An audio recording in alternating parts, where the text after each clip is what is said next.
we know better. Post-Pride month, so now we're sad. Well, actually, this isn't the first post-Pride month. Episode. The hangover one was. That was rough, guys. Was it rough? Yes. When I was editing it, I was like, oh, we look interesting. We do look, you can, there's like, I thought my makeup was mostly like fine. Yours was mostly intact. Yeah. So you were like wearing pajamas and had like a cunty eye. Yeah. And me, you just see like a smear. Right. And I was like, oh, so I thought it was mostly just kind of like raccoon, like you know what I mean? Like slide around, but it was like messy. It was full smear. And also my boob was out for like a lot of it, but like not a nipple, so I just left it in. Well, and all of that externally, I was feeling internally. Right. And I feel like expressed that, so. Yeah. I think that probably got through well, but then the talking about Olivia Rodrigo healed me. Yes. I was like, came back to life. Yes. And then we did that for an hour straight, so. Yeah, I hope you guys were, I wonder if any of you from the Pride Parade, you're hoping for some gay content, and we almost promised it to you, like, in the beginning of the episode, and then we're like, so actually Olivia Rodrigo. Right. Actually. Well, we'll give you a little gay content today, because this is our first episode post the Pride Parade. Yes. Oh, so exciting! It was a lot of fun. The weather started off shit, and it did not help my major anxiety. My sneakers were literally soaked through all day. Oof. We were setting up in, like, literally like a river. Yeah, it was literally ankle deep. Yeah. That wasn't fun, but then, like, God just had to give his little homophobia, and then the gays brightened it up, and yeah. By the time we were actually walking, it was sunny. And I think given that, I think it sucks setting up, but like it made the parade enjoyable and not too hot, because it wasn't like dying hot. I mean, by the end you were warm for sure, but like compared to last year where it was sunny and beating down on you the entire time. Where was I last year for Pride? I think you didn't feel well on the Sunday of. We did something the day before. I can't remember. We did Pride stuff that weekend? Yeah, I can't remember either. Yeah. I just remember you couldn't come because we went to the festival after and you couldn't come for that year. Right. And I rode the bull. Yeah. Yeah. I remember seeing the videos. I just thought for some reason I was away. I don't know though, because I didn't go to New York City Pride last year, I don't think. No. It was the year before. No, I think you were planning to and you didn't feel well because of all the activities we did the day before, and I don't remember what those were. But yeah, it went. I think people seemed excited about us and the float. I think so.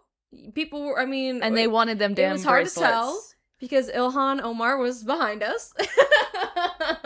So it was hard to be like, and you're cheering for us, right, or her? Right. Me or her? Me or her? Like, it was really cool that she was behind us, but all our friends, crazy. Like, it was literally like celebrity sighting in a way. Yes, it was. And a lot of our friends were like, you guys should like go take a picture for the pod, and we were like, no, we can't. Surely she doesn't want us impeding on her reputation. Yeah, she's trying to get into Congress. Not that like we are bad. But no, but we have a lot of hot takes that people don't like, and especially when like, you are a politician, like it is so specific, your public image, like it is so curated, it is so specific, and especially with someone we support.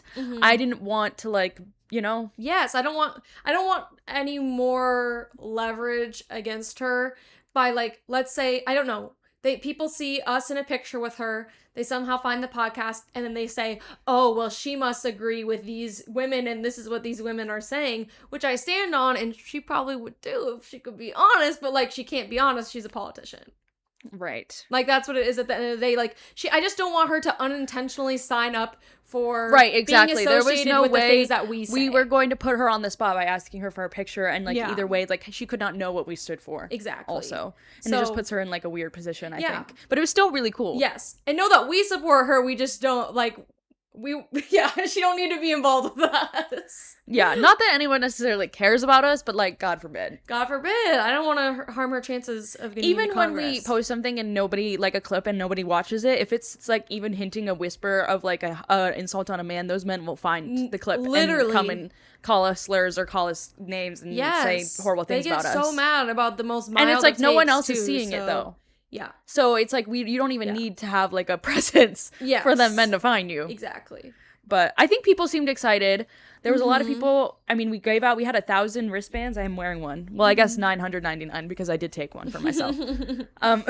We paid for them, so I was like, this seems fair. I think they gave us a few extras. I want to say, like, there was like a sample bag, I feel like. Or maybe the bags were not exactly 100 each, but like there was like a small bag with a few. Oh, okay. I don't know. But we gave them all out and people seemed like they wanted them. Did they all follow? No, definitely not, because we don't have 1,000 followers. So, no. I hope all them people out there are enjoying our bracelets. It cost $300 damn. Yeah, but with peace and love. It's advertising. You have to, you cast a wide net. If they continue to wear it, or maybe it's still cool that they're out there. They'll stumble upon it and look it up. Like, who knows? Yeah, it is cool. Maybe like one day we'll see someone wearing it like out and about. That'd be interesting. Yeah. But yeah, people were excited. Fortunately, a lot of kids and a lot of older people that I just don't think would. Well, I think our hander-outers did a good job of trying not to give them to kids, though. Yeah. Not that we're not kid-friendly, but we're not kid aspiring. I would go as far to say we're probably not kid-friendly. I don't know. I mean, maybe it depends on the age. Like, teenagers are probably fine. But, like, I think we're definitely at least PG-13. Yeah. I think that's not crazy to say. No, that's not that crazy to say. So the little kids reaching for a goddamn wristband. Yeah, what do the little kids know about this? Yeah, literally. They go and they go to our profile, sort by most popular vids, and then we're storking, and there's a video of us screaming about Byler. Like, what about that? Yeah. Fair enough. But it was still fun. There are some new subscribers, so hi to you. We didn't hit my goal, but that's okay. And we still had a good influx in the moment. Yeah. Only more events, and obviously I think more so than just that is the word of mouth. If we can get even like a good new amount of followers in the door, and then they find out they really like us, and then they tell other people. Yeah. That's the best way to spread. So yeah, I think that's fine. I think doing a booth or something next year will be even better, because they can actually talk to us and interact with us and just see us drive by. It was just such a cost and such a like time commitment to get into the parade for the first time that like now we kind of know how it goes. And I mean, it would still be a cost if we're gonna buy something to hand out, like sure, but like it's just the idea, like if we were to run it back again, it's less like thought and like physical energy and time. So we can definitely expand on that going forward. And speaking of expanding on that, we did post our first vlog on today's Friday, July 3rd. It is out today. Y'all better go watch it, because I edited it in a day. So yippee! First vlog, as we did promise. It's really awkward being a vlogger, guys, not gonna lie. I was like, dang. I know. I kept in the parts where I was yelling at Morgan, and also Morgan was being awkward, like on purpose, because I kind of thought it was funny. Like there's one where you go, okay, tell me when you're recording, and I go, it been recording, and I just left it in. That was funny too. So I just left it. But we talked about, maybe trying to be better at that. But I also think we were busy. A lot of the clips from the vlog are from our manager, Isabel, on the camera. And I did also, Isabel, if you're listening, I did keep all the ones where for some reason you just growing, woo, pride, over and over and over. And any clip where you did that, I was like, yeah, I'm keeping that in. So. Yeah, because it's good. It was funny to me.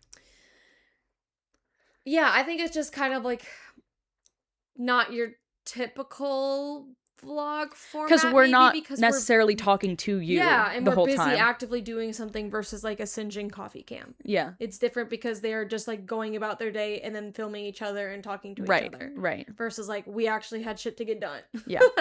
But all in due time, in practice, getting comfortable talking to a camera. I thought I was okay with that with the pod, and then now I have learned it's totally different when it's a vlog format. Yeah, we think we're cool and chill and we're hashtag YouTubers, but we're not. No, we're trying. We're on the way. Yeah. We're on the way. Yeah. And I think more vlogs to come. I think those are easy to do as well. And Morgan just bought a game. Did we say that in the last pod? No, I don't think so. Anyway, Morgan just bought a gaming PC. I have one where it's like right out of frame. And on the floor is also my gaming laptop. I be up in that shit. But Morgan just got her gaming PC, so now 1, she can play games with me, Isabel, and Ashlyn, and we'd be playing games all the time. 2, she can play Fortnite. She doesn't want to, but I'm excited about that. And then 3, we can start making some gaming videos. Mm-hmm. So, but that's a few months coming, please. Please give us some time on that. Yeah, or drop what you want to see us play. What would you want to see? What kind of gaming videos would you want to see? Unless your suggestion is stupid, and then I won't do it. Well, yeah, that's why it's a suggestion. Doesn't mean we'll be doing it. Because I am very picky about my games. I know. I did fucking months ago. I was like, oh, like I was sending some games. Morgan was like, no, and I was like, okay, all right. Word. Because you don't want to play Undertale, but you used to play Undertale eventually. I would be said that. Yes, you did. I said it to your face, and you said, no, I would not want to do that for a video. I thought I said Stardew. No, I didn't say Stardew. Oh. Or maybe I said that might have been one of it, but I just remember the Undertale because I was like, maybe I don't. Life-changing game. I mean, when you're a fucking weird kid in the 2010s, at least. Mm-hmm. But it stuck with me, so. Yeah. And I watched Dan and Phil play it way back in the day. Yeah. But it would be interesting. There's a lot of cool things for you to experience, I think, with that game. Mm-hmm. But, yeah. Story games, etc., etc. We will play horror games. Actually, I won't play Outlast. No. I won't play Outlast. Damn point? No, thank you. There's no point. Those games are also kind of gross to women. Oh, well, that's because, let's spin it back, the horror genre is torture porn for women. That is what it is for the most part. I actually do think some of the horror that's being created from younger people, like Backrooms, as well as, I mean, Obsession is, like, but that is the point of Obsession almost. It's not just... And she is not, like, not the villain. I suppose that's not what I'm trying to say. Obsession, I think... I think, yes, it is torture porn for women, but I think it's trying to say something, and I also think... Besides one scene, it is not explicitly to watch her be tortured in a grotesque and really horrific way. In an entertaining way. Right. It's supposed to be scary. Yeah, you're there telling is a one, story like, way. Spoilers for Obsession, I guess. There's, like, one explicitly rape scene, and she is giving dead face and, like, making, like, moaning sounds, and he just doesn't care that, like, she's clearly, like, physically not into it, like giving dead fish, and that... I could have went without. But I mean, you guys know our stance on explicit depictions of rape. I don't think it ever needs to be there. I think if ever one scenario where I thought it was actually leaded to the storyline, that would be it. But Agreed. Still, I would rather not. Right. But I 100% get, like, how else would you convey that specific thing? I think it could be less... I agree. Yeah, I do agree with what you're saying, but you could have made it less so explicitly graphic, showing them both naked and, like, literally having sex. Like, you could zoom in on her face, her making the sounds, and you don't see their full bodies. Like, that's what I sort of mean when I say that, like, you do not need to have explicit scenes of graphic rape, because that... You take away some of the, like, triggering violence when if they were to just focus on her face or just focus on his face, we're not, like, actively watching it happen while still watching it happen, totally. I think. If you were gonna do it in a way and still want it to be very real. No, I agree. But, yeah. Anyways, so that like you said, newer genres of horror coming out. Seem like they're doing, like, Backrooms, you know, and I think and Leviticus, I think the younger people making horror is about things that younger people are scared of, and it's homophobia and violence against women. So when you're making a movie that's purposely against violence against women, I feel like in a way you aren't like just doing it, if that makes sense. Like the way that Texas Chainsaw Massacre is literally just torture porn for women. Like torture of women. Yes. Not for because that's, I think, the main difference is it's not for women. It's just watching women get mutilated in, like, a borderline sexual way. Or be tortured or, like, whatever. Yeah. No. That's why I'm not a big horror fan in general, because even movies that are not about that, they'll slide it in there. Yeah, because it gains... There's a horror audience sat for it, and it has made money. I think even when horror creators aren't explicitly trying to do that, we are so obsessed with violence against women that we do it subconsciously. Right. Also, one of those things I feel like you can't just, like, say, like, oh, I don't feed into that and be passive. Like, it's very much like an active thing you have to think about. I think we all contribute to it in some way. Yeah, totally. But anyways, I think that's, people might not like my opinion on Outlast because of that reason. And to be fair, I'm not like the biggest fan, but like it is a lot of gross horror for no specific We reason. really like Until Dawn and The Quarry. Like we like those type of horror quote games, if that makes sense. I don't think I would play Silent Hill either. No. Do you know the Silent Hill? Or yes, because you watched Slushy Noobs play it. Yeah. And I've seen Silent Hill videos before. Okay. Yeah, just I mean, in that the man is a protagonist though, so I'm like, I can't even like, do I think it was necessarily not, I'm talking about Silent Hills 2 specifically, but like there's a whole side plot storyline of a woman who was sexually abused. I feel like if you're gonna put something that horrific in your storyline as a horror point, and it is a horror point because her fears come to life in Silent Hill, it should be the main plot point. Instead, it's just kind of there and a part of it. I don't know if I can qualify that as well done then. Right. Like a well-meaning, like conveying to the audience without it just being an element of horror. Right. Like, oh, that's scary, and I don't know. Yeah. Sorry, that was a long tangent on like give us games advice, but we just have a lot of opinions on horror games. Yeah, we don't like.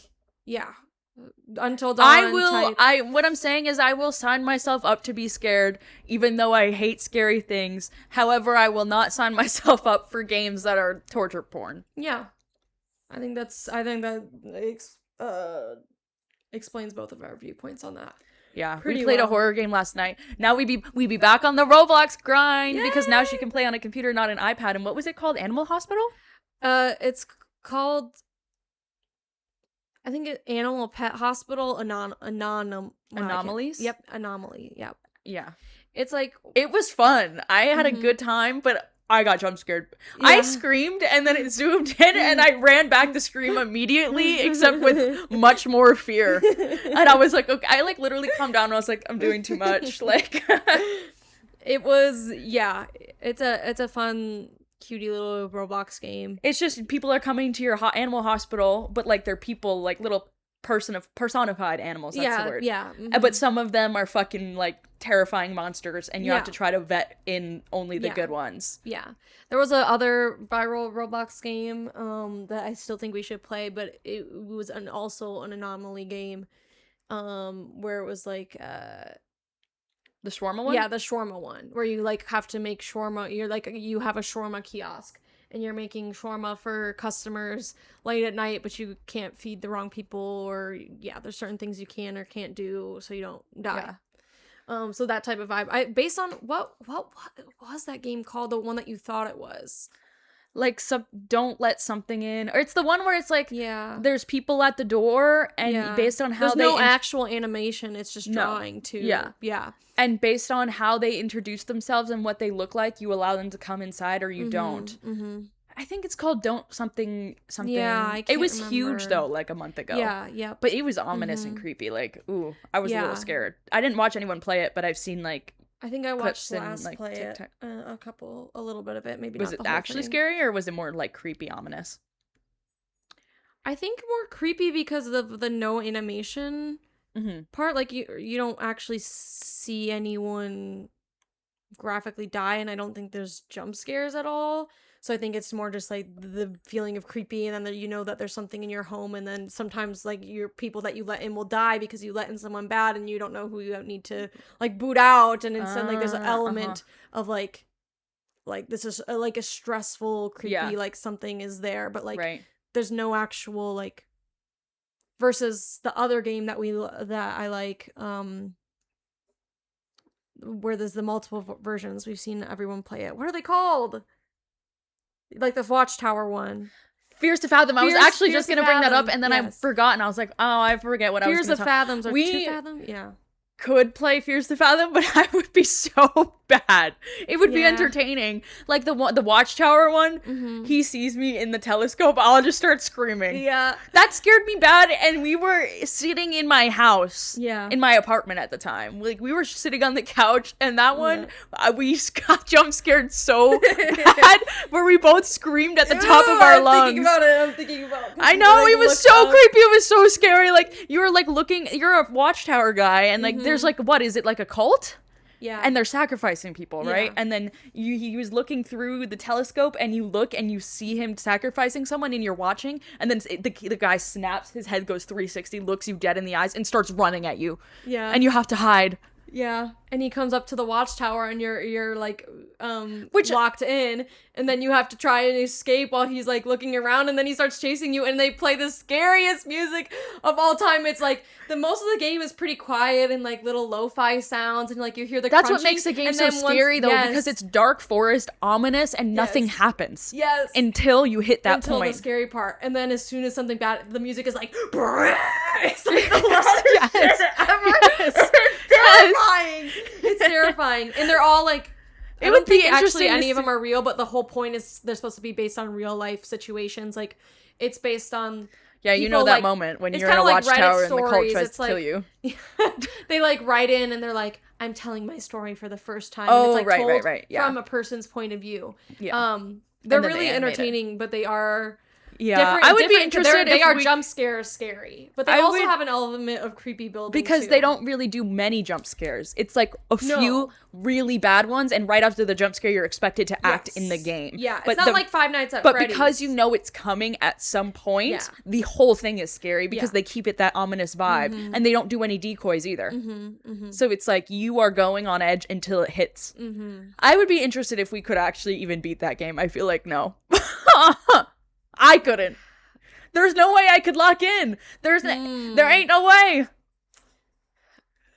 I feel like I would die a couple times for sure, but I feel like maybe if we desensitize ourselves to it, like watch the jump scares enough times. Time going through it, I'd be like, okay, time to lock in. But there's also one with a man, and you're like staying at someone's house, and you think it's the landlord, but it's not. It's like the landlord is like the landlord trying to kill you, or he's just a random guy. It's just a random guy it's like an Airbnb. You rented an Airbnb, and you get there, and the man is there, and he's like, I'm the owner of this house. Welcome. And you're like, okay, but I rented this place, so get the F out of here. And you're with this. It's also impacted. It's one of my favorite ones, I think, because it's also impacted by the man you're with is so insufferable that you low-key think that he's the evil one. You're like, you're gonna turn evil because why are you acting like that? You're being weird the whole time. And then he ends up leaving, and so you're alone in the house, and then this man shows up, and you're like, there actually is like kind of like a red herring too, because there's like a homeless guy that's like also banging on your door, and that's why he ends up coming. I don't know. There's like a lot of different things going on. Sorry to spoil that game, but like, it's been out for like years, so who cares? Yeah, him showing up in the house and starting to chase you too also. Yes, because then you're like, you realize, finally the Airbnb owner comes, like, message you back, and he's like, I've never been at the house. I'm away. I live 45 minutes away. What are you talking about? And then you're like, he's in your house, and you're like, oh. And he's like, and you have to hide in there, and you have to hide in the basement at some point too to win, and then he comes down, and then you have to run out. Yep. It's freaky. It's freaky. Yeah, I kind of want to finish watching Katie and Vanilla finish that Fears to Fathom game. Yes, there's like a co-op one. Yeah. That I've never seen before. Yeah. Maybe we can finish it. But. Anyways, so we do actually kind of like horror games. That's what I'm trying to say. Like not by myself. But like I have a love-hate relationship with horror where it's like I don't want to be involved until everyone else is involved, and then I'm like, well, now I'm jealous and I want to be involved. But with games, growing up with Until Dawn as my favorite video game, it's hard to not, and also watching people play video games, it's hard to not watch some horror. Yeah, of course. And like I like watching the Fears to Fathom, but like me playing it would be I would do it for a video, I think, but I do not have a strong. I'm not courageous. Sure. I'm not courageous. I'm not brave. Yeah. I get scared. It will be a lot of screaming and blowing up the mics, that's for sure. Yeah, because Until Dawn 2 is going to come out next year, I think, right? And that'll be interesting to record it as our live reaction, because Until Dawn, they pull out those creators. What is it? Supermassive? Or is it no longer Supermassive? Not for Until Dawn 2, but Supermassive. But they pull out some fucking scary monsters. I like just scary to look at. Like Until Dawn, I'm pretty desensitized to like the Wendigo at this point. But... Yeah, and the jump scare of it all. I'm less scared of the jump scares, but still looking at that Wendigo every single time, it's like it does not get easier to me. And I do think about it before I go to bed. Every time I watch something Until Dawn, I'm like, yeah, I don't know about all that. Yes. And the werewolves in the quarry, horrifying. Yeah. They ain't no normal werewolf. I hope that. Oh my god, has anyone seen the trailer for Werewolf by was it Robert Edgers? I think the guy who made Nosferatu. Oh yeah. Oh my god, best. It's gonna be such a good movie. Also, though, I think their werewolves are gonna look that like human, like skin, like tight skin, skinwalker type werewolf. Yeah, versus full. Isabel, will you come see it with me, please? I don't think you would want to go. No, probably not. I'll get Isabel. We can watch Nosferatu, and then we can decide from there. I haven't watched all of his other stuff because I don't want to watch The Witch. That's like one of the most quote unquote really scariest movies ever. Yeah. That was his first, I think, or one of. Then he made The Northman and The Lighthouse. I need to watch The Lighthouse because I love Willem Dafoe and I love Robert Pattinson. I have heard good things about that one. Yeah, but I'm really excited for the werewolf. Lily Rose Depp, she killed it in Nosferatu, and like Robert Edgers, I hope that's who it is, because or else I'd just be saying his name over and over. But I don't know, maybe he's the one who made Weapons and now I'm messing it up. Maybe we should look it up. Before you keep saying it. Yeah. Let me see. No, it is Robert Edgers. There you go. Nosferatu. He just loves to make a freak ass movie with Willem Dafoe, and I can respect that. Because Willem Dafoe was in Nosferatu as well. And he's bringing back... Aaron Taylor-Johnson was in Nosferatu, and so was Lily Rose Depp. And he said, okay, guys, what if we just spun it back, but this time it's werewolves? Yeah. And I'm very excited. I'm very, very excited. I don't... Like once again, I don't like horror, but I do love vampires, and I do love, like, gothic. Gothic horror kind of goes either way for me, though, because sometimes it's not scary to me, and other times it's very scary to me. I don't know, horror is like that across the board, but like I can get into something that's kind of like gothic horror-y, because that's also like Interview with the Vampire as well, because that shit is gory as well. Right. But I'm into it, so. But anyway, has anyone else seen that trailer, and is anyone else really excited? Oh, I think there's gonna be a female werewolf too. Oh, I'm so ready. I'm so excited. Aaron Taylor-Johnson, the plot is that Aaron Taylor-Johnson is a werewolf, and it's about him and his family, his wife, Lily Rose Depp, trying to deal with his werewolfism while living, it's like a timepiece. I don't know around when the time period is, but. Interesting. I'm excited. Yeah, a lot of vampire content, not so much werewolf content these days. And that's probably for the better. You think? I'm a vampire person. I grew up on me and Angie always say, like, you like, we're a duo of, like, she's into the werewolf thing and I'm into the vampires. She read so many. She was on Wattpad and she was not reading fan fiction about, like, One Direction or, like, 5 Seconds of Summer or, like, anything like that. She was reading like home cooked like werewolf mafia fiction. With OCs? Yes, just like all original plot and everything.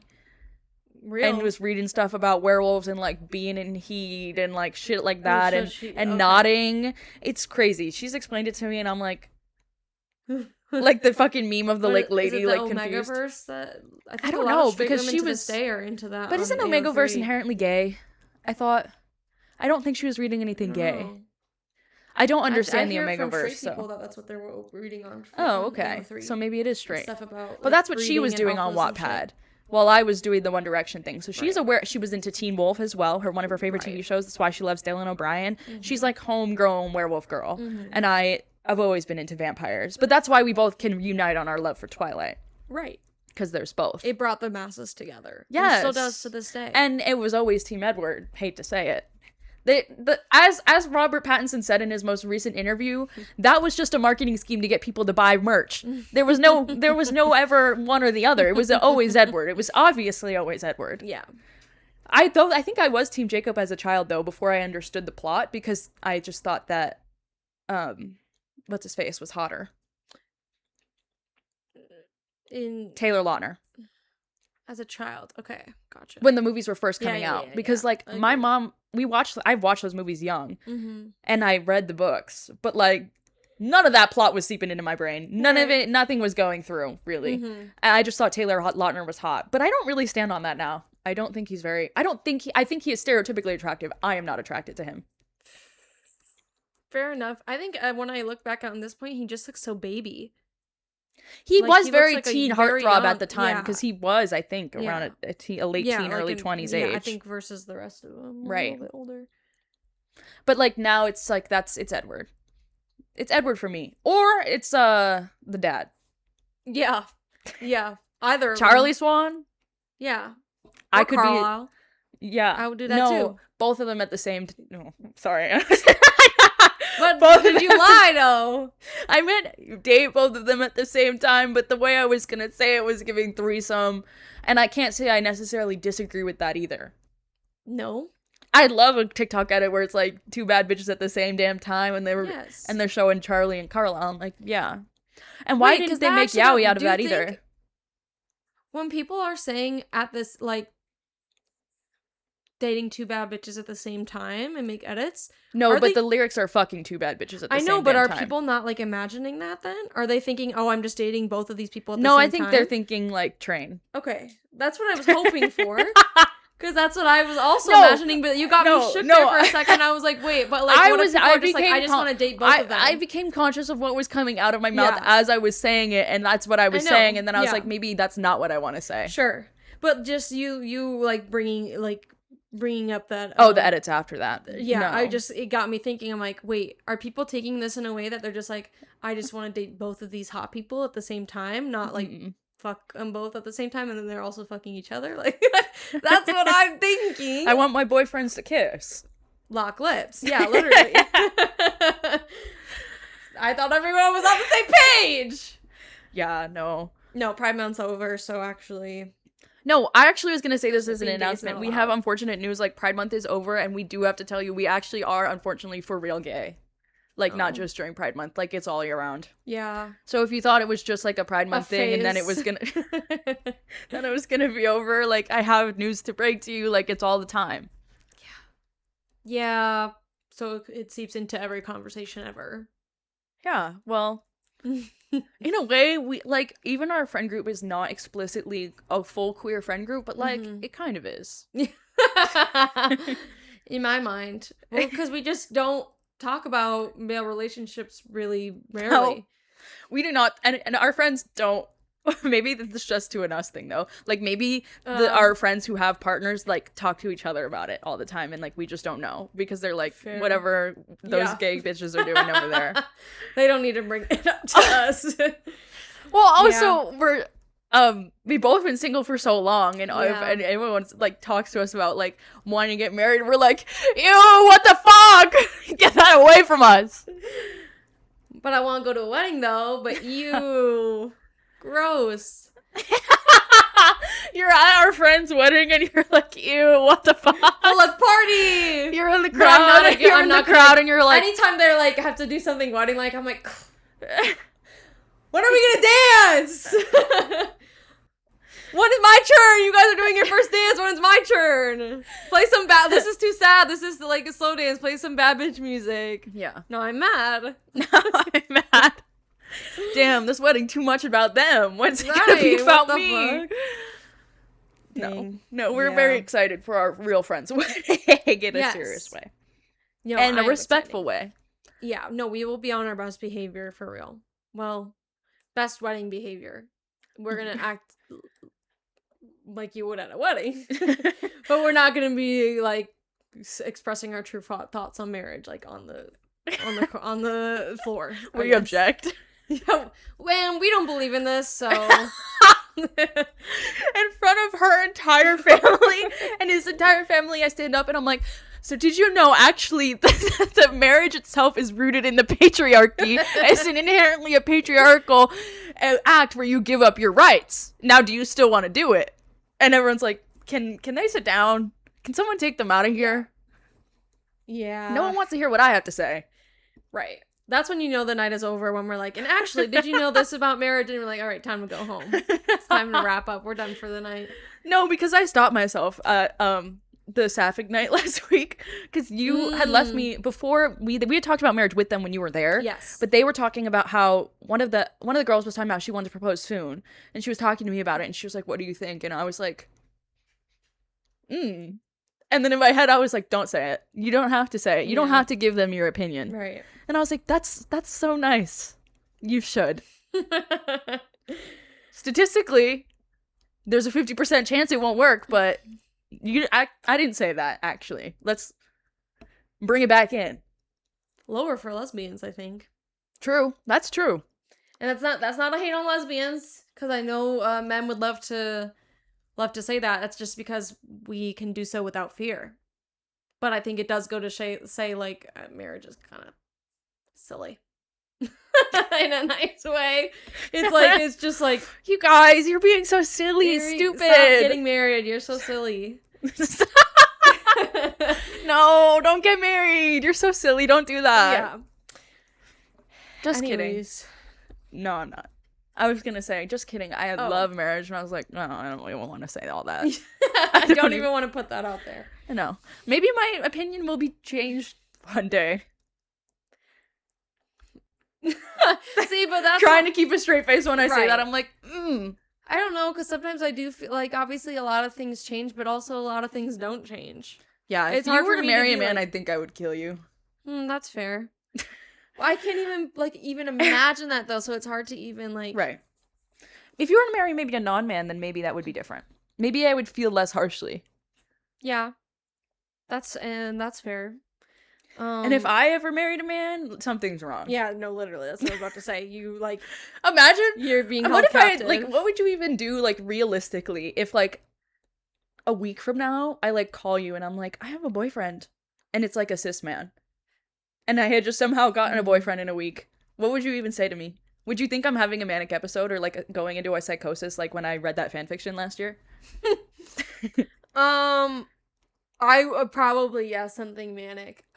Boyfriend would be, to call it I was gonna say call it a boyfriend is crazy.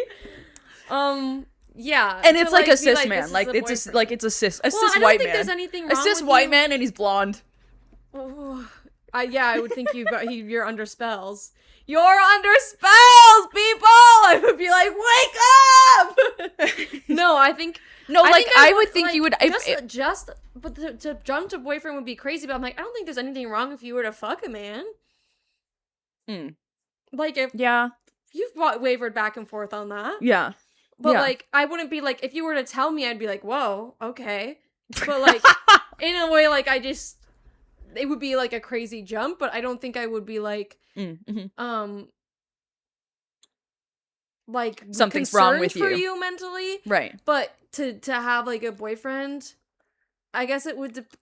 genuinely, if I ever do some shit like that, I won't. But, if I ever do, I would expect, a sit-down intervention, do you need to go to the mental hospital?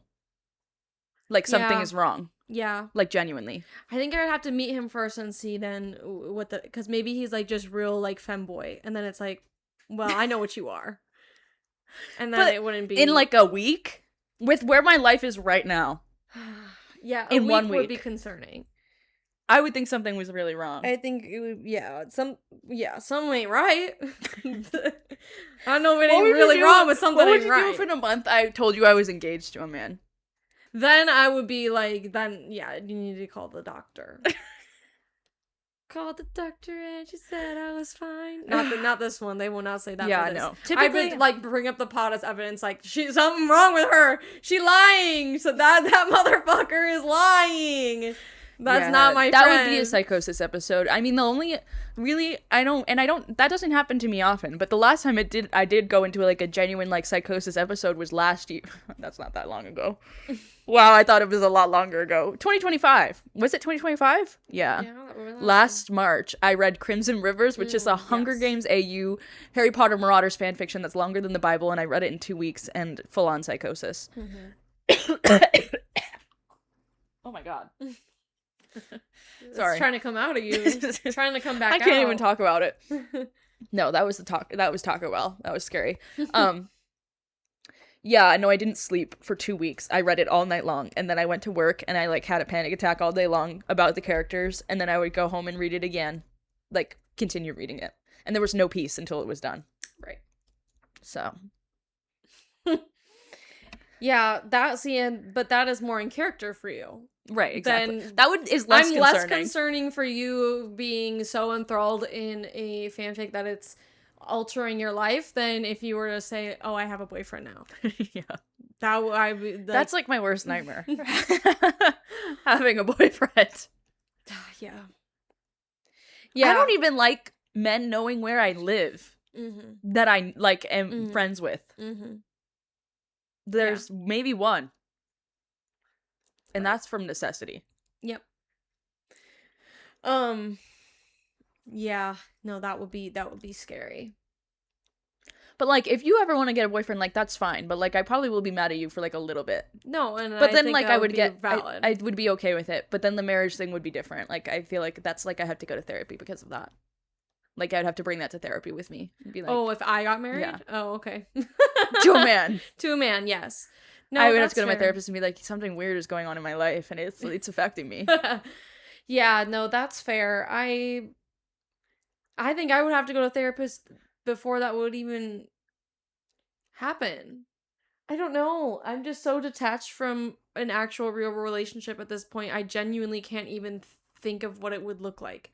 It feels like just back when you're like a child again, and you just are imagining what it's like to be in a relationship, and it's based on movies and TV shows and things like that because you don't have any real life experience, and it's been so long for me that that's what it feels like. Yeah, I don't have any real life. It does feel and similar I don't to basically. That. I basically don't have any real life experience anymore, so I feel like genuinely a child. Because everything that I can think of relationship-wise, and that only makes me want to have a relationship, is movies and TV shows. Right. Nothing really in my life. I'm not envious of any other person, like real-life person's, that I know relationship. Right. I don't think any. And I'm not saying that those relationships are bad. No. Just me personally, I'm, like, not envious. But, like, things I see, movies, TV shows, or even glimpses of social media... Yeah. We love to send each other a TikTok of, like, a lesbian couple, and then we'll send it to each other, and we're like, we don't even care, and we're not even jealous. No, yeah. Or you'll just send it to me and be like, honestly, fuck them. Yeah. Like, I hate these people. Get it off my screen. Yeah. That's not funny. It's not Pride Month anymore. Put that away. You can't say that. Yes, I can. You can't say that, whoever you are out there that is not part of the community. Yeah, no, like, especially ones with, like, teenagers. I'm jealous. That makes me jealous. Yeah. Like, going to prom. Yeah. Maybe I have a biased opinion on that, though, but it's like, oh, you can just do that in, like, in an out way? Must be nice. Yeah. I think that is valid, because that's not the reality for... a lot of people, even still to this day, that you're not even allowed to, even if you wanted to. There ain't nobody else out and gay at my school that I was attracted to, though, so it wouldn't have been a problem for me. Me either. Not out, at least. Right? And there you go. Yeah. I got dumped over prom, too. Over it? Like, over because you wanting to go. Yes, right. Yeah. What you gonna do? And then what you gonna do? Next thing you know, you're dating a skinny little evil white man. That's what you do, actually. Don't suggest. Hey, it won't fix you. Think about that before you, like... Never mind. I was gonna say something. I was gonna, like, blame people for next time your homoerotic best friend who you're secretly in a relationship with and nobody knows about it dumps you right before prom because she doesn't want to go to prom because she's actually just not gay happens to you, do not then date this skinny white man that looks like a woman. Yeah, it's not a replacement. It's going to just hurt you. Don't do it. If I had a damn time machine, man. Yeah. Ain't that how it goes? Ain't that the way? We invent time travel. Actually, no, to be honest. Do you think... okay, go ahead. If time travel became a thing and I could only go back once, I would actually not go back and change anything ever that's happened to me. I would go back to 2014 so I could go see One Direction with 5 Sauce opening for them on the Where We Are tour. Yeah, real. And I would still deal with all the trauma. I don't care. Yeah, because I was gonna ask him, like, genuinely, if I I know could, the trauma is really hard, but like, would you change it? Would oh you? yes, Okay, 100%. Well, unless the fair One enough. Direction thing was on the table, then no. right. But That's if, the only if other it thing. wasn't, No, if I could go back in time and not date Nick, I would choose that every time. Okay. Yeah, I mean, like, it was That's nice, fair. I guess, to have my first relationship. Like, there were some cute but like, I would Yeah, not rather worth it. experience. I'm not really thinking of it in the terms of like, do you like to erase it? Like, I don't really care. I'm just thinking about to the person that you are now, how that would change you. And obviously, you think about all the negative parts that it has affected your life. But I'd also would argue that there's probably a lot of positive ways that you have grown from what you've experienced as well. I mean, it's just a balance of it, but I think I don't care about the relationship. I'm like, you could go off on without that and have lived your life to the fullest, like with or without that. But I'm saying just when I think about changing anything in my past that has harmed me, it's not about like, I wouldn't regret, like, I don't care if I never fucking knew you. I don't give a fuck about you. I care about would it affect who I am now. I think I learned from those experiences and grew. And even though they really fucking sucked, at least I went through them. I do question how woke is not the right word, but like, I feel like people consider me rather radical in my opinions on the male gaze and relationships and marriage. You know, would I still have this harsh opinion of like the idea that marriage in itself is patriarchal and therefore like a little bit rooted in evil no matter which way you do it? I don't know. Because I think when I was dating Nick, I believed in those things like, I do think looking back on it, I was doing it because I wanted to ignore what was true and that this girl had broken my heart and that I really did love her a lot and like that was a very transformative experience for me and that I was gay and also like that you can be not what everybody wants you to be, but it very much swung me, I think, the opposite way where I was a bit in denial of those things. I never really was in denial that I was bi, quote unquote, at the time, but I didn't tell anyone. Yeah. And like it wasn't like a commonly known thing. And then I had a boyfriend, so it was like no one could question that about me. And I think in dating Nick, I didn't go like the full like trad wife type beat, but like a mini version of that where, you know, my hair was light brown at the time, but just wearing clothes that were revealing because he would find them attractive with my boobs out on purpose, like dressing for the male gaze all the time, acting in ways that I thought he would find attractive, doing things that I thought he would find attractive, and wanting other people to like see that, you know what I mean? Yeah. And it felt like an accomplishment that I had that. Yeah. And I think also why I stayed so long or why I think it got so toxic because I was so scared to lose that safety of like everyone thinks I've won. Everyone thinks I'm in this like fantastic relationship and that we're so cute. Now everybody wants to date Nick all of a sudden. Like I'm the winner.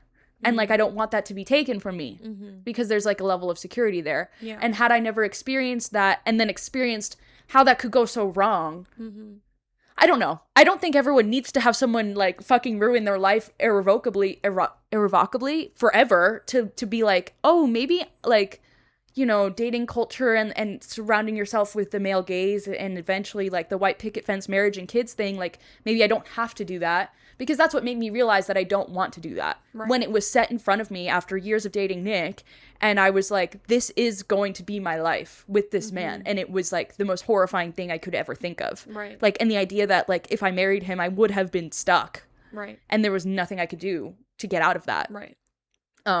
Well, there was something you could do, but in my mind, there was nothing I could do because there was nothing I could even do to get out of the relationship. Yeah, right. Let alone if I had married him, I would sooner be dead in the ground than be divorced. Probably, if we had really thought about it honestly, you know what I mean? So I do wonder, like, if I don't know.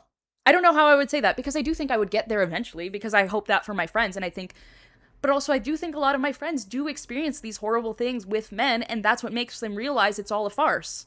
Like, you have to but it's, I want to have hope that that's not true. That you can just learn it, like, we can be taught it. Which, like, that's what I try to preach. That's what I try to tell women and other peers that I know, you know, like, that my thoughts so that they can think about it without having to live that horrible lived experience. Right. But I don't know. I don't know if I would have gotten there because everyone around me at the time was encouraging it. I don't know. Yeah. It's an interesting thing to think about. I'm not sure.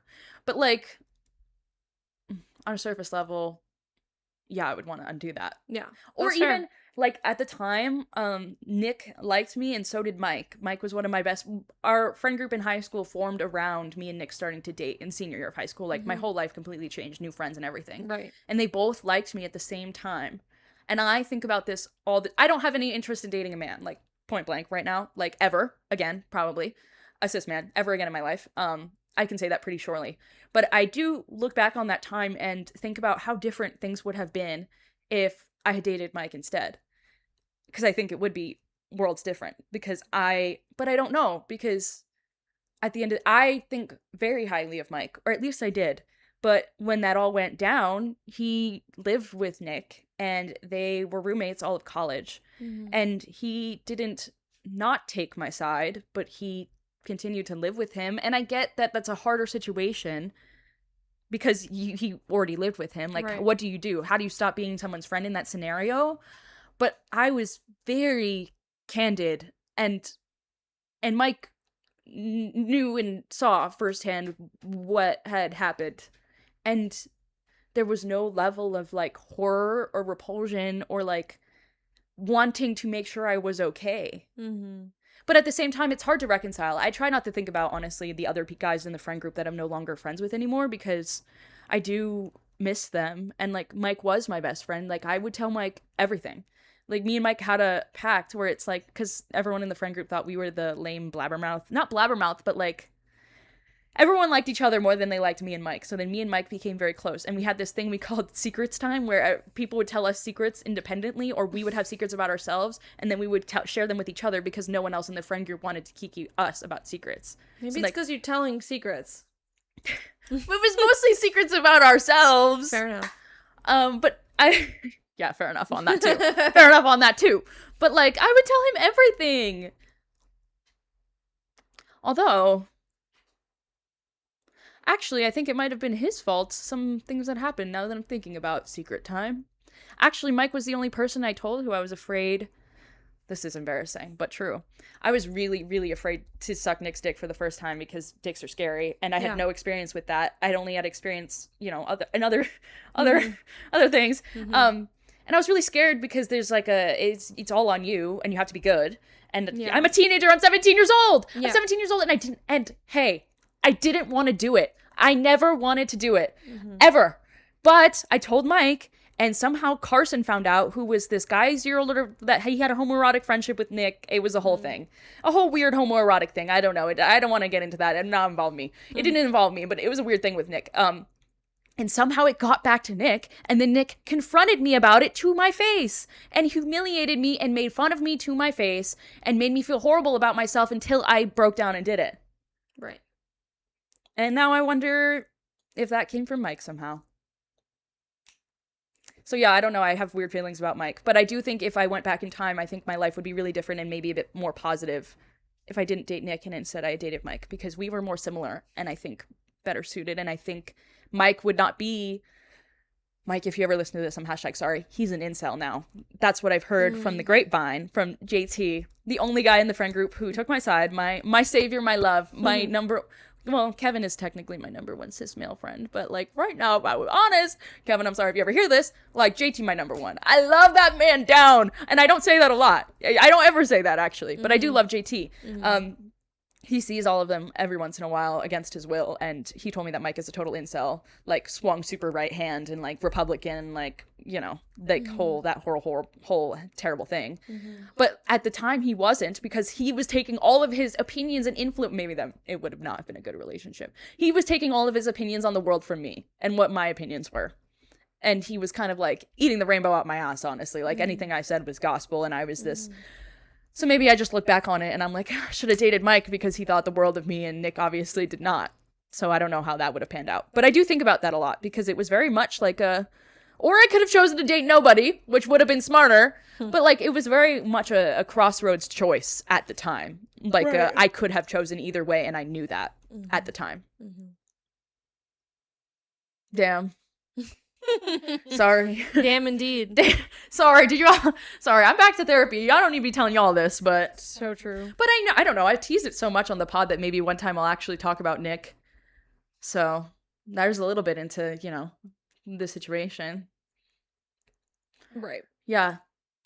Hate that. Don't you just hate when you get sexually assaulted for 3 years straight? Hate that. I'd say that is bad, yeah.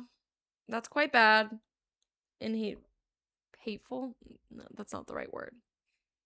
Yeah. Yeah. No, valid. I just... Ever wonder why I am the way I am? Right. No.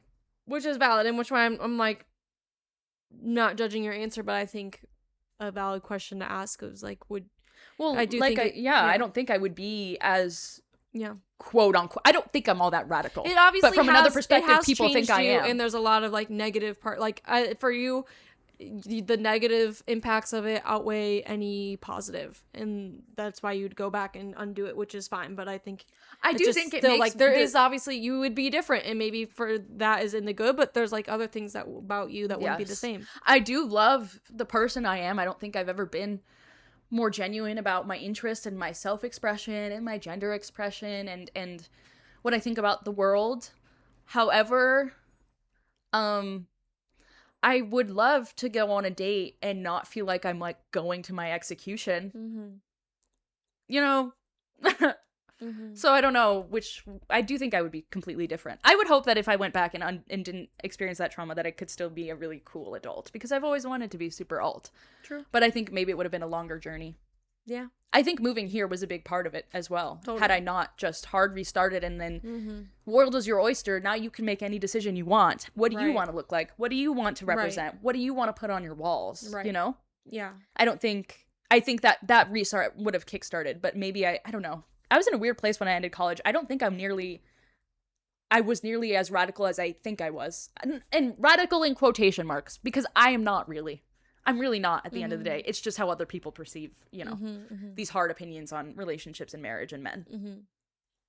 No, I was still hooked onto that Parker hook line, like, desperately, so. Right. I would like to think I was cooler back then, but I was not. Yeah. But 3 years later, which is crazy. It is crazy how much shit changes. Because I think it was July 3 years ago that I moved to Minneapolis. This is my fourth summer, but third year, if that makes sense. Because I moved in May of 2023, and then we had the summer of 2024, summer of 2025, so now we're in the summer of 2026. Right. Does that make it 4 years? No, it still just makes it 3 years. Yeah. 4 summers. Because that first summer, if you start at summer, then we're not a year in. We're just at the start. Yep. Because we met that first July. Yep. Oh, I wonder when our friendship anniversary is. Good. Whenever the Barbie movie came out, kind of. Yeah. Like a week or two before that. Yeah.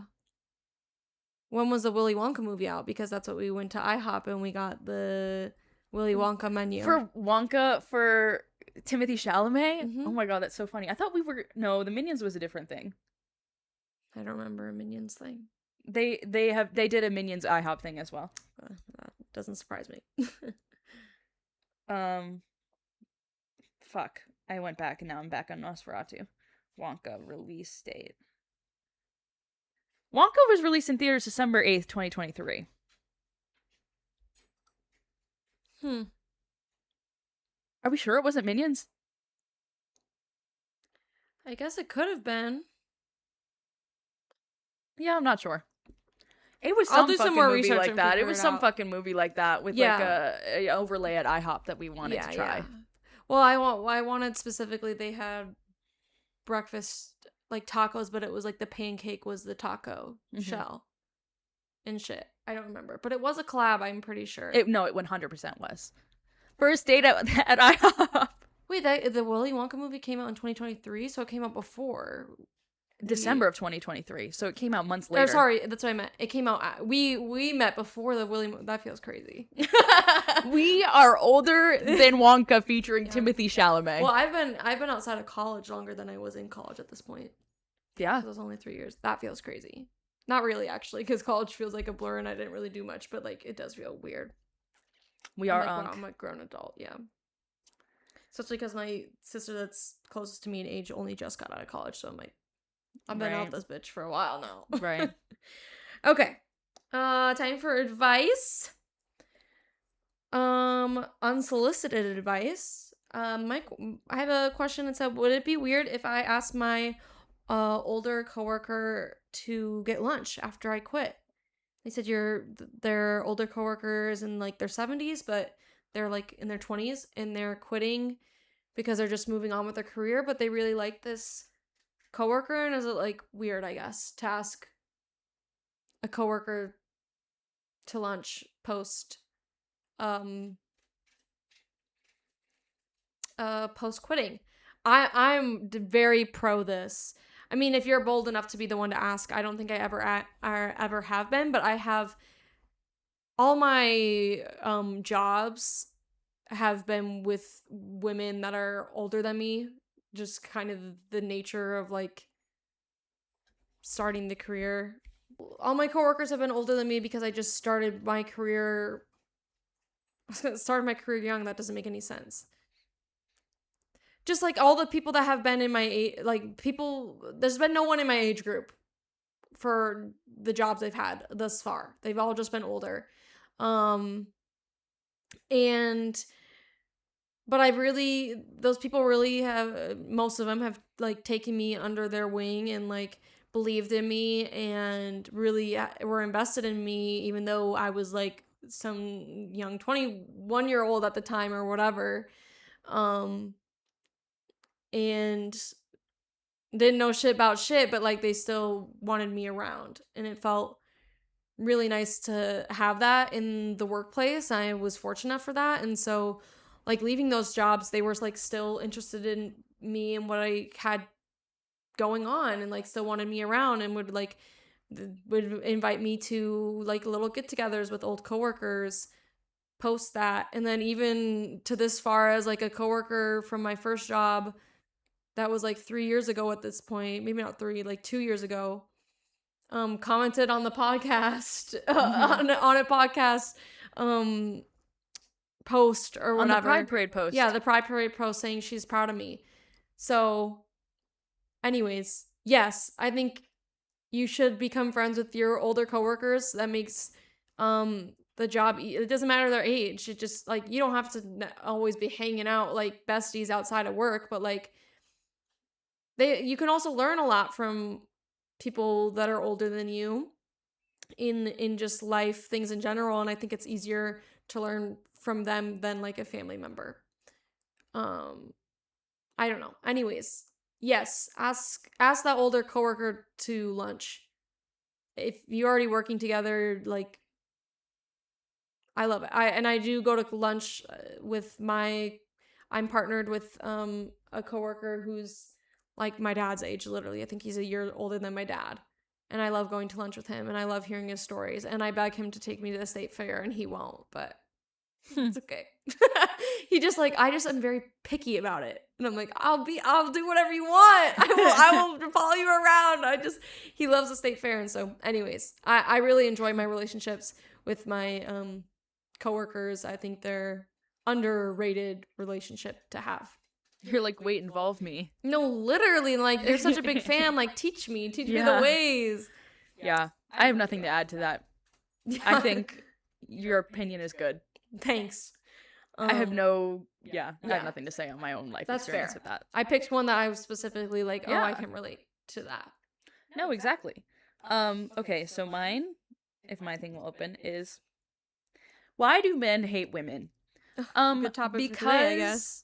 Society tells them that they should, and that they have a right to women and women's bodies and women's lives, and that they deserve it. That they deserve to do whatever the fuck they want to women, and that's what's right.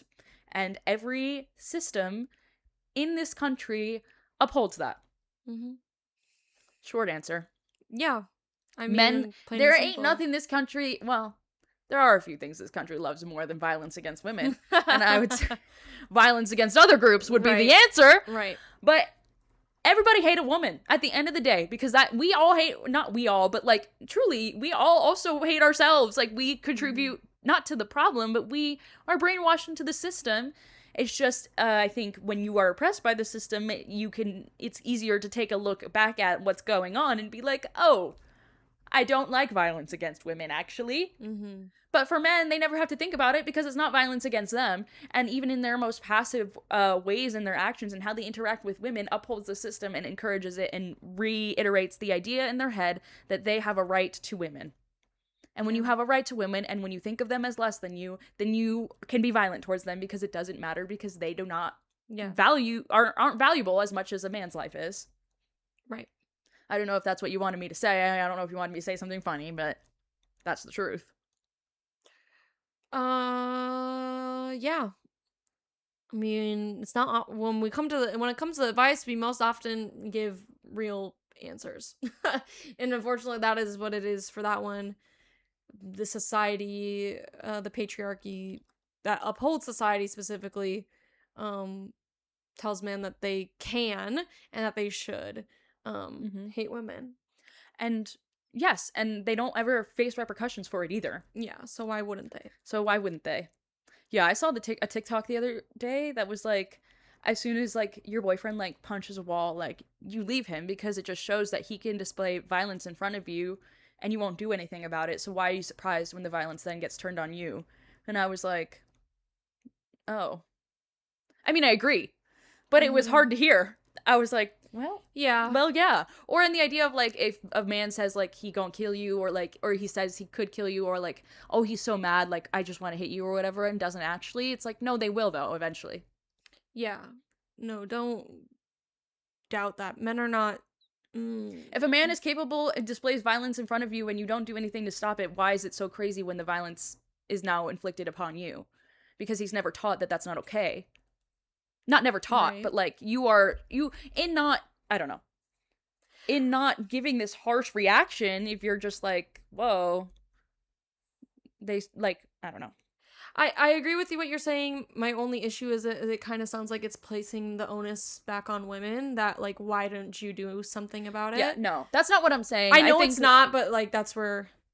Yeah. It was a hard listen because it was like, I never thought, I don't think about it. I've never thought about it that way. Mm-hmm. I've never thought that I was in a bad situation, where I've never thought that a man was bad until it was violence against women or violence against a person or an animal or something. Right. You know what I mean? Mm-hmm. But it's like, no, actually men will just display violence and we should fucking tell them that's fucked up, and no, you can't just do that. Yeah. You can't just yell in my face. Yeah. You can't just yell. You can't even just be in the room and then scream at the wall and like, or scream and freak out and expect, and like, you know what I mean? Mm-hmm. I've never held that against anyone, and it's like, no, maybe don't scream as loud as you fucking can and like that you're so upset when I'm in the room. You're allowed to express anger, and I do think that screaming is a valid reaction to anger, but like, you can't do it at people. Yeah. Yeah. You have in that like extremely violent, uncontrollable manner. Yeah. You're just showing. Sorry, tangent, but I mean, but you're right. The ability to not control anger, it should be taken as a warning sign for women. It's not like just because, any semblance of uncontrollable anger, if not directed at you, you should be worried that it will eventually be heading your way. Because I think more often than not, that's what happens. Mm-hmm. Even though they swear up and down that it won't. But then they do it for the first time, and then they swear up and down that it won't happen again, and we know where it goes from there. The trope of like the romance in like a romance or like a romance book where it's like he hates everyone and he's violent towards everyone except you. Like what a harmful trope. Yeah. Because that's never true. Yeah. Yeah. Ain't nobody ever the chosen one. Yeah. That's not real. It's giving, look at me. This isn't you. And I've been her. And that's embarrassing. Yeah. Yeah. So, yes, take violence as against inanimate objects or nothing at all. Just outward loud like, acts of violence or anger as warning signs. Like road rage, also not like in the way that you road rage. You don't road. Well, calling me out. You road rage in a sense of like no, you're but I will outward that. and you're I have angry, but problems you with anger. But you also don't endanger everybody in the car as a reaction to your road rage. I mean, that's the difference between me and a man. But I will admit that I have some very bad rage problems, and I think. Let me not say that. I haven't had, it's been a really long time since I've had the ability to even express that with the partner, so I don't know. But it's never manifested outwardly, but like I am my father's daughter at the end of the day, so I can't say anything. I have to admit and live with the fact that I have problems with verbal rage, I will say specifically. Yeah.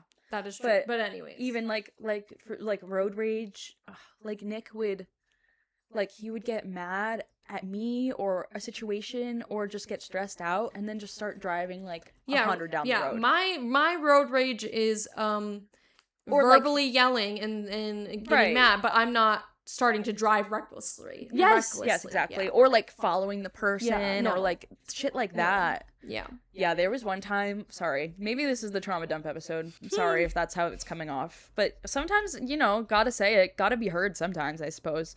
But there was one time we had just picked up our two friends and they were also in a toxic abusive relationship, these other two people, but they were sitting in the back and someone like pulled out and like Nick almost hit them and he's yelling whatever, then the car goes and he drives through this parking lot with multiple people and also multiple cars like 80, like recklessly driving and just yelling, and it literally, I was like, you have to stop, you are scaring them. Like you're scaring them. And they were scared and they literally like hung out with us like so much less after that. God, and that was in high school. Oh my God. And then I stayed for 2 more years. Like, please, like, what the fuck? Yeah. Don't stay, or not. Don't stay, but yeah, those are signs for sure. Mm-hmm. Be careful out here, women. Is what I will say when you're dating men. Must recommends. Everyone needs to play Roblox with me. Yes. Start playing Roblox now that I have a PC. I'm gonna be playing more Roblox because I like it because it's free. Like, stop hating on Roblox. It's free and there's actually some fun games. You just have to find them. Yes. Okay. We're not nerd chuds. Roblox is cool. And if I am, I am. I don't give a fuck. And if the shoe fits. Yeah, and if the shoe fits, I'm gonna wear it and play Roblox. If the shoe fits, I'm gonna wear it and sit at my computer and have my no pants on and play Roblox. If the boxers fit. Yeah, literally. Literally. So yeah, I want to play Roblox because it's free and I just spent a lot of money on this. Play Roblox with us. And I don't want to buy nothing. Yeah. My must recommend is you should maybe go back to therapy. For your trauma, because maybe it'll come out in a podcast episode and you'll realize that it's actually really close to the surface. Right. Yeah. Well, just went back to therapy starting this week, actually. So that's very exciting. I'm happy. I need to go back too, but it be that way. I don't want to go back to a therapist until I get a diagnosis because it just feels like I never get anything out of it. And I think that's because I need more. Have you ever been to a psychiatrist? No. Maybe start to try to, because a psychiatrist, they give guiding care, but like they are the ones that could maybe tell you where to go to get a diagnosis or diagnose you themselves. And then they also will then refer to you to talk therapy if they think with what your diagnosis, that's what you need. Okay. Yeah, sorry, I don't know if that's not something you already know. No, but I mean, loosely, but not more specifically. Maybe I'll talk to There's Isabel. some things that a psychiatrist because because I think Isabel sees a psychiatrist. Yeah, well, if you're on meds, you have to. I don't know if I'm. If you're on a psychiatric med, you have to. I don't know if that's. But like a psychiatrist, I think she started with her primary. Yeah. But a psychiatrist can diagnose a few things, not everything. Mm-hmm. Like if you wanted an autism diagnosis, like that would be. But then your insurance is more likely to cover it if you are getting that referral from a psychiatrist who tells you need that. But can I just go to a psychiatrist, or do I have to get a referral to that? I think you should be able to just. Did your insurance cover therapy? Or no, were you paying out of pocket? Partially. Then I think it would be a similar situation. All right. Sorry, aside for you all. Well, could be helpful information for other people out there, but that's where I am right now because I just done therapy so many times and I think it's good, but I don't feel like that's I'm why getting I hate fully going back. out I of don't it. feel like talking about shit doesn't change Yeah. the fact that I'm so intellectual. So I Yeah. can think about, like, when I am anxious, I know exactly why, and I don't have worry spirals anymore. It's just the body reaction. Yeah. And how do I stop that? Right. The answer is you have to work through the trauma. But that's besides the point. Yeah. How do you work through the trauma? Anyone have any suggestions? And want to drop a comment? But that's why I'm back in therapy. I'm doing EMDR therapy. Yay. Yay. And the first thing the therapist said to me when I walked in there, she said, just so you know, like, oh, this is hard. And it's gonna resurface things, and you're gonna have to relive things, and it's gonna come to the front. And sometimes you might have to sit for a while before you can go home. And I was like, yay. I'm so excited to do this. But I'm hoping... excited for what comes at the end, though, of success. Yeah, maybe one day. Maybe one day. That's all that you can really look forward to. Yeah, that's true. But that's why I was struggling to go back to therapy, because yes, the EMDR is something new and something I've never done before, but with the talk of it all, it's like, it gets to a point where then I'm just telling them shit that happened to me, and they're like, what the fuck? Like, damn. And I'm like, yeah. And then they're like, yeah, that's bad. That should not have happened to you. And then it's just like, okay. Thanks. So hopefully EMDR will be more... Yeah. I feel like more experienced in trauma care. Well, that's why a lot of people who are intellectualized their anxiety and things like that around trauma do end up doing EMDR, because that's how they, like, you relive parts of it and kind of reprogram how you think about it and how your body responds to it. Yeah, because exactly. it's the body piece that I don't have. Like, yeah. Yeah. So we'll see. We'll keep everyone updated on that. Did you guys like hearing all this shit about me? Because I'm going to be thinking about it when this episode releases, and who is going to be listening, and now what do they know about me? Well, who knows how much was actually kept in. You jumped in and they're like, what the fuck are they talking about? And it's like, hey, well, this episode seems a little choppy. Don't think about it too hard. Don't think about it too hard. It's like 40 minutes total. You're like, hey, what did you cut out? And I'm like, nothing. Right. Nothing. I didn't cut out anything. Oh, well. But.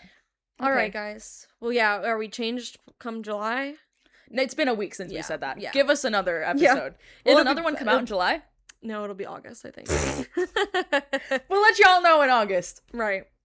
Oh my god, so that means the next time we film, I will have seen Ariana Grande? We might have to work out when we're gonna be filming next, but... Next one comes out in August. Maybe it'll be filmed in July. Yeah. Well, hopefully by August, I will be changed. Maybe not by next episode, but surely by the episode after. Sounds good. Okay. All right. Bye. Oh, follow our socials. Oh. We didn't do that on the last one either. Yeah. Follow our Follow our socials. We're We Know Better Pod everywhere, but on TikTok we got 2 Ds for 2 dykes. Yes. We've now discovered. Yeah. After we heard them say it at the Pride Parade, we were like, oh. Right. And as always, our mutual aid fund and all the links and information is pinned on our socials and linked in all of our socials. So is our advice link. Yes, please give us more goddamn advice. I don't care if you're lying or making it up. We need advice. Yeah, and watch the vlog. Yes. All right. Bye-bye.